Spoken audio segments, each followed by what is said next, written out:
boa tarde a todos e hoje no Você Mulher vamos falar sobre ovário policístico, uma doença que causa desequilíbrio nos hormônios femininos e pode causar alterações no ciclo menstrual, bem como também na pele, dificuldade para emagrecer e dentre outros problemas. E para explicar tudo sobre isso, eu recebo nos nossos estúdios a endocrinologista, a doutora Patrícia Varela. Boa tarde, doutora. Boa tarde. Prazer recebê-la aqui. Prazer é todo meu. Eu, como ginecologista e especialista em endocrinologia também, estou à disposição para esclarecer as dúvidas de vocês. Sim, tem bastante, hein? Daqui a pouquinho a gente vai tirá-las todas. Inclusive, nosso programa é ao vivo e você pode ligar por telefone 5644-5210 e fazer a sua pergunta para a doutora Patrícia. Estou aqui também com a Ana Cláudia. Boa tarde, Ana. Boa tarde, doutora. Boa tarde. E boa tarde a todos. E fiquem com a gente, porque no segundo bloco também nós vamos ter um testemunho, né? Que com certeza vai de encontro com a sua necessidade. Exatamente. Nós vamos ter a história de superação da Milena, que foi mãe solteira e tem uma experiência muito forte para passar para vocês. Espero que você não saia daí. Daqui a pouquinho a gente volta com a história dela. Agora nós vamos a uma matéria falando sobre ovário policístico e já voltamos. Os ovários são 2 órgãos localizados, um de cada lado do útero. Eles são responsáveis pela ovulação e pela produção de hormônios sexuais da mulher.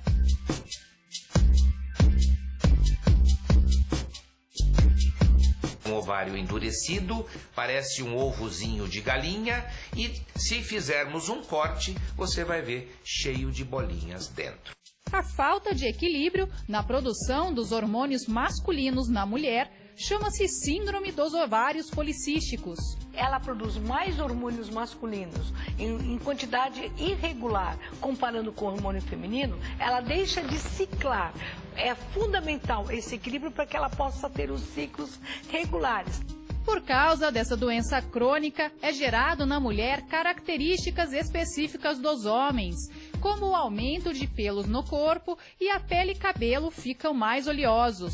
Todos os meses, nós temos o eixo hormonal que é estimulado para produzir folículos e haver a ovulação. Se a ovulação não ocorre, esses folículos, eles deveriam regredir. Como eles não regridem, eles ficam na superfície e todo mês vai acumulando um cisto que seria um óvulo que não saiu. Karine passou por esse problema e teve sua menstruação desregulada durante anos. Eu menstruei com 10 anos. Aí veio, o primeiro mês veio normal, aí depois começou a desregular. Aí fiquei uns 2 anos sem vir, aí veio de novo, ficou 1 ano vindo, aí depois ficou desregulado. A síndrome é responsável por 30% dos casos de infertilidade e esse é um dos principais problemas causado por ela. Ana Paula já havia desistido de ser mãe após passar anos por tratamentos e cirurgias. Num dos exames de rotina, o médico percebeu que o cisto, vários deles estavam crescidos e eu precisaria fazer uma cirurgia para retirar. E retirei dos 2 lados na primeira cirurgia, não lembro exatamente quantos, mas tive que tirar dos 2 lados. E aí, 4 anos depois, na verdade, eu tive que fazer mais uma cirurgia por outros cistos que também tinham crescido bastante. Eu tirei, acho que dessa vez eu tirei só 2. Mas quando ela menos esperava, a vida lhe deu um presente. De uma hora para outra, eu estava sentindo alguns efeitos, algumas dores, algumas coisas diferentes.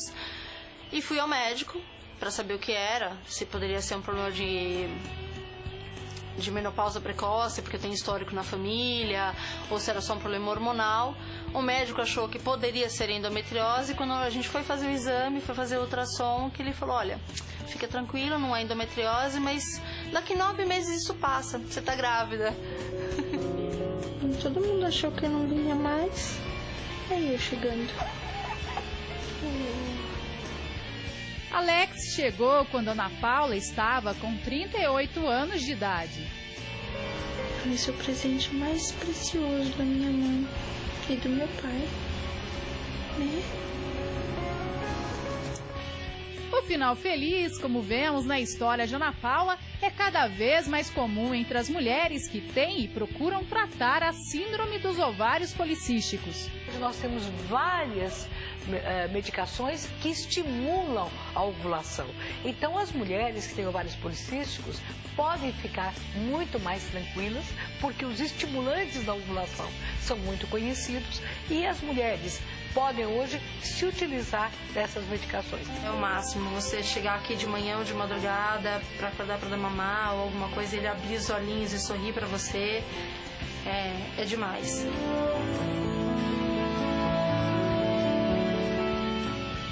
Para ter mais saúde e aproveitar as boas surpresas da vida, saiba mais sobre a síndrome dos ovários policísticos e seu tratamento no programa Você Mulher. Policiático? Nem existe. Oi. Perdão, programa ao vivo é assim, eu estou aqui conversando já com a doutora. Estamos tirando as nossas dúvidas também, né? Justamente porque existe uma terminologia que varia muito com relação a essa afecção. Então, há quem chame de síndrome de ovário policístico, que é o termo mais comum. Há quem fale síndrome de ovários micropolicísticos. Há quem fale outros termos que a gente não costuma usar e confunde bastante. Então, doutora, eu queria que a senhora começasse explicando o que é a síndrome do ovário policístico. Perfeito. Que seria essa a expressão mais usada? É a mais usada. Mas só podendo já fazer uma ponte, se alguém usar também o termo micropolicístico, não estaria incorreto, não tem nada demais. A única diferença é que o micro mostra que são pequenos cistos, por serem menores do que ovários policísticos de uma forma geral. Uhum. Mas é uma síndrome, como o próprio nome diz, e essa síndrome consiste em um conjunto de alterações, principalmente alterações hormonais e alterações no metabolismo, no funcionamento do organismo dessa mulher. É uma síndrome que ela iminentemente deve estar associada à irregularidade menstrual, alterações ovulatórias e principalmente aumento de hormônios masculinos. Toda mulher tem hormônio masculino, Fátima, resta saber a quantidade. É isso que eu falo bastante para as pacientes. Quando essas dosagens de hormônios masculinos, tanto pelo sangue ou pelo exame físico da paciente, nós conseguimos perceber que há um aumento de hormônio masculino, que seria o que nós chamamos de hiperandrogenismo, nós podemos colocar essa paciente com um diagnóstico de síndrome de ovário policístico. Então, 3 aspectos: irregularidade menstrual, alterações ovulatórias e aumento de hormônios masculinos. Que causaria o quê? A nível de sintoma? Vários sintomas. Em algumas pacientes mais, em outras pacientes menos. Mas o mais comum seria, por conta do hiperandrogenismo, que seria o aumento dos hormônios masculinos, como sintoma principal nós temos hirsutismo, que é um termo técnico para dizer um aumento de pelos nas mulheres de uma forma geral. Então, pelos em locais que a mulher não deveria ter pelos. Claro, existe um componente racial e tudo mais, mas um aumento de pelos em região de face, em região de tórax, nas mamas, no abdômen. Isso tudo pode estar correlacionado ao hirsutismo e aumento desses androgênios. Além disso, uma tendência à queda de cabelo, o que não significa que todas as mulheres que têm uma tendência à queda de cabelo têm hiperandrogenismo, mas pode causar hiperandrogenismo também. E também acne, que é um grande vilão que incomoda demais, porque é uma questão estética, muda bastante a autoestima da paciente. Além disso, é bastante complexa a síndrome, muito multicaracterísticas. Existem as pacientes com síndrome de ovário policístico magras, que são uma minoria, e existem as pacientes com síndrome de ovário policístico obesas ou com sobrepeso. Digo sobrepeso no estágio inicial a uma obesidade. E é um grande estigma para essas pacientes. Elas fazem muitas vezes várias dietas e têm uma dificuldade muito grande para perder peso, e justamente por conta da síndrome, porque a síndrome ela ela dificulta a perda de peso pelas alterações hormonais e metabólicas que acarreta.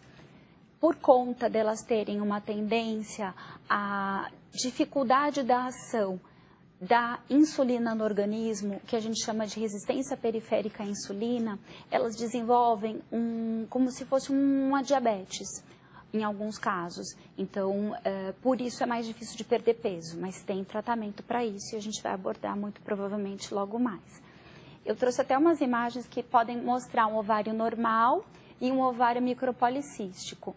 Então, como vocês estão vendo, eu não sei o que fica à direita ou à esquerda. A gente também está se acostumando com isso, também mas não sei como explicar. Está bem esclarecido.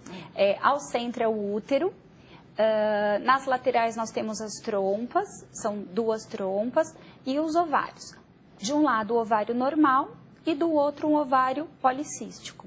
Vocês podem perceber que o ovário policístico ele é aumentado de tamanho e ele, como o próprio nome diz, tem vários cistos em torno desse estroma ovariano, que é o que a gente chama. Doutora, isso causa dor? Normalmente não. Causa dor numa situação em que esses ovários estejam muito aumentados. Caso contrário, eu até andei vendo umas perguntas no Facebook. Uma pessoa perguntou a respeito da cólica menstrual, que ela tem cólica menstrual muito intensa, se isso poderia ter a ver com síndrome de ovário policístico. Tem a pergunta da Vânia. Ela tem, né, já está diagnosticado, e ela quer saber a relação também de dores na relação sexual. Então, vamos tem as dores, né? A dor na relação sexual nós chamamos de dispareunia, como termo técnico, mas muito provavelmente é pelo aumento do volume ovariano. Então, de uma forma mecânica, empurra ovários aumentados nesse caso, deve ser por conta disso. Agora, com relação a cólicas menstruais, não é tão frequente na síndrome de ovário policístico. Por quê? Porque quem tem cólica menstrual, normalmente são pacientes que ovulam, porque a cólica ela advém de ação de hormônios que são decorrentes de pacientes que ovulam. E as pacientes com síndrome de ovário policístico, elas costumam ter ciclos muito irregulares e boa parte desses ciclos não são ovulatórios. Quando a senhora fala ciclos, assim, como diz, um mês vem, outro mês não vem, que período seria normal? Isso é uma pergunta extremamente importante. Eu vejo muitas vezes o paciente no consultório dizendo, meu ciclo é muito irregular. E quando elas vão me mostrar as datas de últimas menstruações e eu anoto e vou olhar, eu vejo que tem pequenas variações, 27, 30 dias, 32 dias. É normal. Mas eu cheguei a ler uma matéria que fala que uma mulher contando uma história que ela chegou a ficar 3 vezes só no ano. E não, aí é possível e aí com certeza é uma alteração que essa paciente tem. Então o que eu costumo dizer é que desde o primeiro dia de sangramento vermelho vivo até o próximo dia de sangramento vermelho vivo, que seria as datas de últimas menstruações, entre 25 dias, que são ciclos curtos, até 35 dias é normal. Mais do que isso, deve ser investigado. Um ciclo, outro, tudo bem, mas se ficar subsequente, tem mulheres que menstruam 2, 3 vezes por ano, ou mulheres que ficam o ano inteiro sem menstruar absolutamente nada, sem tomar nenhuma medicação para suspender essa menstruação, ou seja, não é fisiológico, não é natural, deve ser investigado. Eu costumo dizer o seguinte, quem menstrua bem, regular, ovula bem, irregular. Quem não ovula, não menstrua. Então, no caso da síndrome de ovário policístico, pelas irregularidades menstruais, boa parte das vezes elas têm dificuldades ovulatórias também. Mas, então, doutora, essa que já só menstruou 3 vezes no ano e, por exemplo, ela já começou com problema. A pessoa, desde a primeira menstruação, ela já pode começar tendo o problema de ovário policístico? Essa é uma pergunta excelente, porque nós dizemos o seguinte...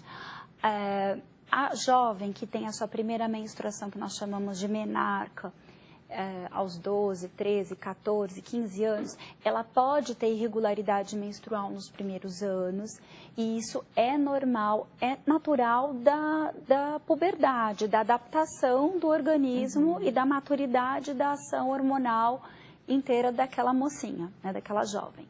Com o passar dos anos, a gente espera que esses ciclos passem a ficar mais regulares. Existem aquelas que menstruam regularmente desde o início, desde a primeira menstruação, e outras que às vezes ficam irregulares, mas eu acho que deve procurar um ginecologista para esclarecimento, mas não necessariamente ela tem uma alteração, uma disfunção, é mais para a maturação do organismo dessa mocinha mesmo.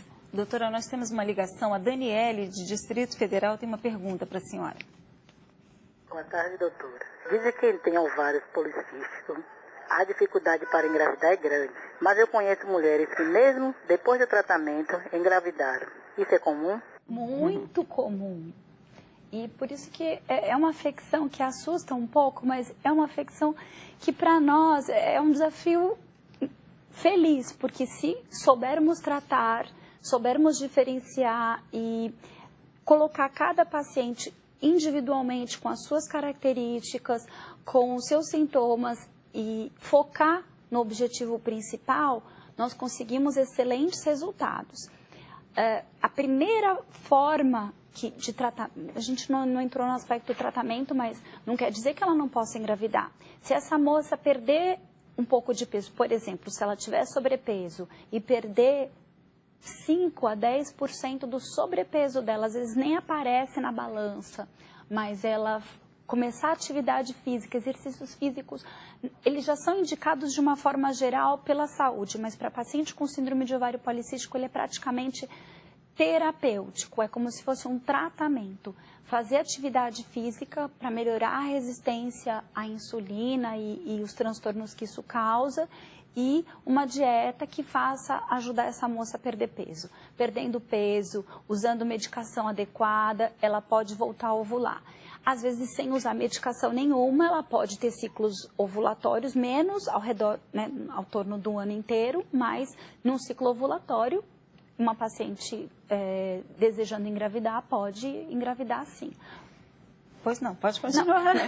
Numa frequência menor, numa tendência menor, por conta de ser muitos ciclos sem ovular. Vamos supor, quem menstrua 3 vezes por ano, por exemplo, como a Ana falou, vamos imaginar que ela ovulou 3 vezes num ano. Em 12 meses ela ovulou 3 vezes. Mas ela pode considerar assim, ó, é normal, porque desde a minha primeira menstruação eu sempre tive problema, então é assim mesmo, o meu organismo é assim. Não deve considerar normal. Normal que a mulher menstrue a cada mês, entre 25 e 35 dias. A média é 28 e 30, mas mais que 35, procure alguma alteração, procure alguma investigação. Às vezes nem é apenas síndrome de ovário policístico, pode ser até outra afecção, mas a mais frequente é justamente essa que nós estamos abordando hoje. E o que causa? Essa é uma pergunta que as pacientes também me fazem. E não existe uma causa definida. Foi muito estudada, existem consensos, diretrizes, é uma síndrome já bastante de diagnóstico antigo, mas a causa, a única associação que encontramos até hoje é um certo fator hereditário. Quer dizer, ou a mãe tinha, ou a tia tinha, ou a prima, irmã, mas não necessariamente. Claro, se a paciente tiver uma tendência à alteração hormonal, desenvolver resistência à insulina, ganhar peso, ela tem uma tendência a fazer alterações, que nós chamamos de alterações metabólicas do próprio organismo, e com isso alterar os seus hormônios fisiológicos e aí passar a desenvolver uma síndrome de ovário policístico. Agora, uma causa definida nós não temos. E qual é a forma de diagnosticar o ovário policístico? Primeira coisa, o diagnóstico de síndrome de ovário policístico,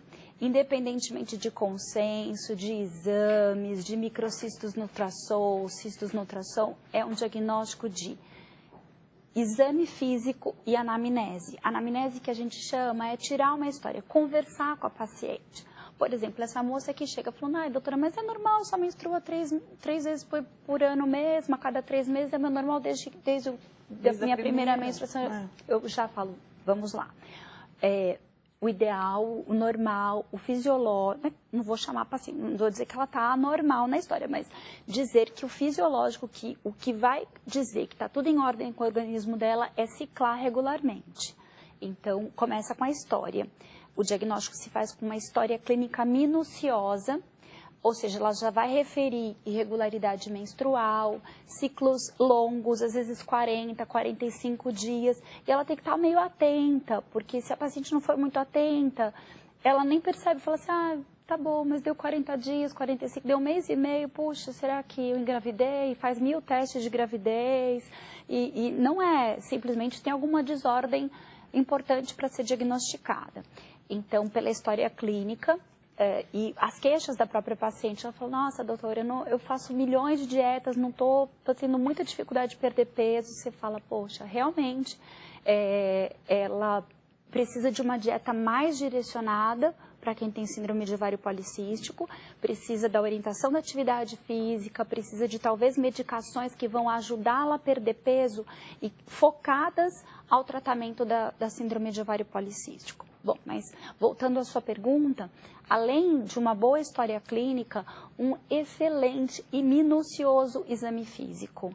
Então, o exame físico onde você vai perceber se aquela, por exemplo, se a paciente tem aquela acne que sempre teve, a acne do adolescente, uma acne que não tem a ver com aumento de hormônio masculino, ou se aquela paciente tem um excesso de pelos e examinando mesmo e perguntando se a paciente faz algum tratamento, porque hoje em dia, como tem muitos tratamentos, enfim, laser e para tirar os pelos e tudo, às vezes você acaba não identificando, mas perguntando e examinando muito bem com relação a isso. Uma pessoa que tem problema de ovário policístico ter uma pele saudável mesmo fazendo outro tratamento qualquer? Com certeza. Não necessariamente ela vai estar sempre enfrentando esse problema. Se ela tratar, ela tem um resultado? Tem resultado sim.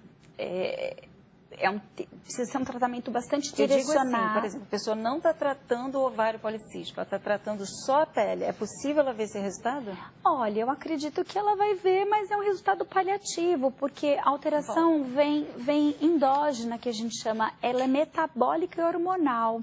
Eu posso fazer milhões de limpezas de pele, de peelings, de usar ácidos, etc, mas eu preciso entender da onde isso vem. Então, nós temos, é importante, vamos supor, o dermatologista vai tratar, mas o dermatologista sabe que pode estar associado à síndrome de ovário policístico e vai sugerir que essa paciente procure um ginecologista, até para um controle de rotina, mas para identificar se realmente tem e ajudá-la no tratamento.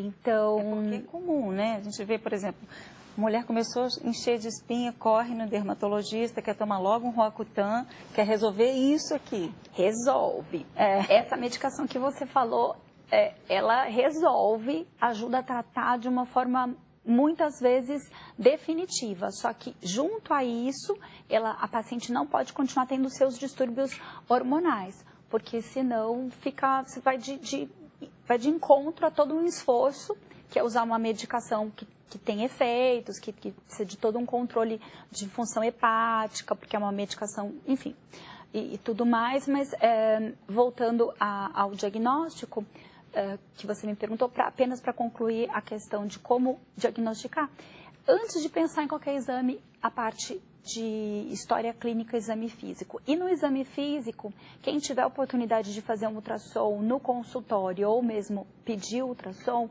é nítido que você olha os ovários, olha o útero e mostra para o paciente, aparece exatamente esse aspecto que eu trouxe uma imagem, não sei se está aparecendo, que o que nós temos, essas bolinhas pretinhas são cistos. São microcistos ou cistos em volta de um ovário, que é todo esse contorno mais cinza escuro. Os aspectos esbranquiçados são alças intestinais em torno de um ovário. Há situações em que há até muito mais cistos do que tem nesse ovário, mas já dá para ver nitidamente que é um ovário aumentado de tamanho e tem toda uma característica que pode ver que o centro do ovário não tem cisto.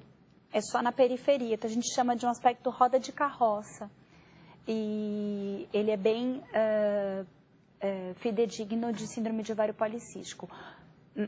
Desculpa, eu tô falando muito. Pode falar. Mas nem todas as pacientes que têm cistos no ultrassom, porque muitas vezes elas já vêm com esse diagnóstico no consultório. Olha, eu tenho síndrome de ovário policístico a vida inteira, e você vai olhar, você dá os hormônios, a mulher menstrua regularmente, às vezes ela isso é meio, até um pouco perigoso, porque se a paciente não estiver querendo engravidar, ela para de evitar, ela fala, não engravido mesmo, porque no ovulo tem ovário policístico. Esse mito, né? Que Sim. tendo o problema, não vai engravidar.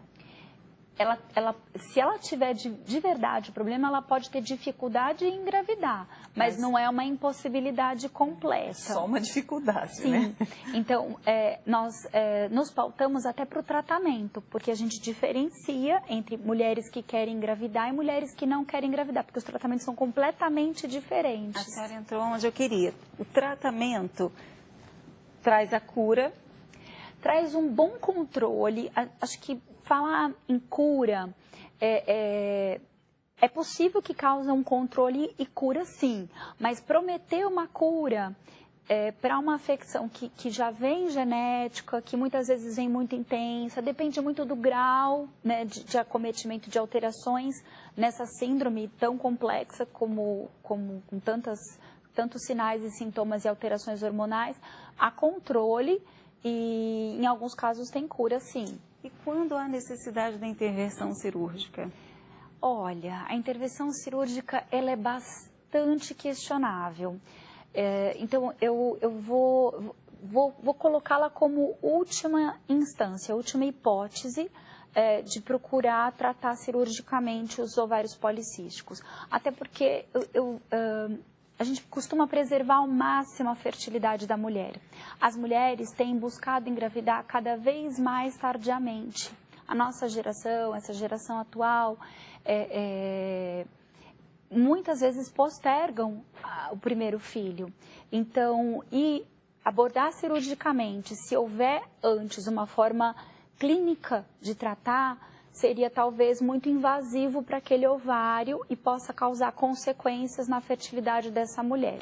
Então, inicialmente, se for uma paciente que não deseja engravidar e apenas tem já tem muita coisa, né? Mas assim, tem irregularidade menstrual, tem alterações de pele, tudo isso que eu citei, a queda de cabelo, a dificuldade de perder peso. Além disso, há um aumento de triglicérides, associado, pode haver uma diminuição de HDL, que é um colesterol bom, que é o protetor de doença cardiovascular. Então, a gente tem que pensar sempre como uma medicina preventiva e a longo prazo, porque isso a longo prazo pode gerar alterações de tendência a problemas cardíacos, tendência a outras alterações, até câncer de endométrio, por todas as afecções, todas as alterações relacionadas ao aumento do estrogênio nessa síndrome. Enfim, acaba ficando um pouco técnico isso que eu estou falando, mas nós diferenciamos pacientes que querem engravidar e não querem. As que não querem devem, nesse caso, eu não gosto muito de passar pílula para paciente, porque eu trato muito paciente que quer engravidar, né? Mas, nesse caso, as pílulas anticoncepcionais com estrogênio, porque as pílulas, elas têm estrogênio e progesterona as mais frequentes, existem as só de progesterona. As pílulas, elas são um excelente remédio para as pacientes que têm síndrome de ovário policístico. Por quê? Porque elas vão fazer as pacientes menstruarem regularmente. Quem toma a pílula menstrua um reloginho, né? Em primeiro lugar. Em segundo lugar, a gente tem como escolher pílulas com estrogênio em baixa dose e não tanto altas dosagens como se usava décadas atrás. E associar progesteronas nessa pílula que tem efeitos antiandrogênicos, anti-hormônios masculinos. Por isso que ela tem o benefício de melhorar a pele com o uso dessas pílulas, em primeiro lugar. Em segundo lugar, nas pacientes que têm tendência à resistência periférica à insulina e dificuldade de perder peso, associar uma outra medicação, que existem vários nomes comerciais que não vêm ao caso, mas metformina, que é um hipoglicemiante oral e melhora muito, sobretudo a obesidade central. Então, os pacientes conseguem perder peso com facilidade e veem resultado nos seus esforços de fazer dietas e nos seus esforços de fazer atividade física. Isso é muito importante. Além disso, tem casos específicos quando há aumento de um determinado hormônio masculino, de uso de alguns diuréticos para os pacientes que retêm bastante líquido. Enfim, tem outras nuances do tratamento. Se nada disso surtir efeito e a paciente está ali há muitos anos tratando, há um tempo atrás tem uma corrente que indicava uma videolaparoscopia para fazer o que nós chamamos ainda de drilling de ovários, cauterizavam esses pequenos cistos nos ovários através de videolaparoscopia. Mas eu tenho percebido nos últimos consensos e congressos que esse tipo de conduta tem caído por terra por conta das consequências a longo prazo para esse ovário. Aninha, chegou uma pergunta? Chegou. Acho que de repente a Sueli já conseguiu pegar alguma coisa, mas ainda assim para ela ver que a gente está respondendo a pergunta dela, né? A Ana Sueli. Ela tem uma filha de 10 anos e a filhinha menstruou com 10 anos. E agora, aos 11, ela está menstruando 2 vezes ao mês. É irregularidade da adolescência, no caso dela, da pré-adolescência, porque 9, 10 anos é um pouco cedo, mas as mulheres têm menstruado cada vez mais cedo. Mas eu acho que isso tudo ainda é por uma questão de ajuste hormonal dessa mocinha.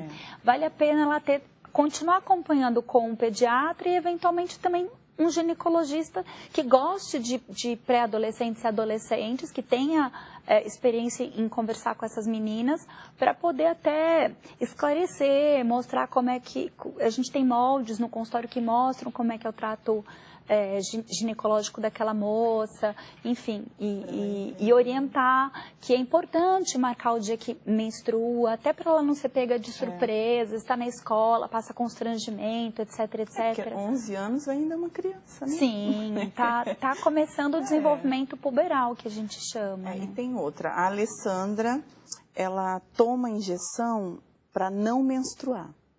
E ela quer, a pergunta dela se é normal inchar.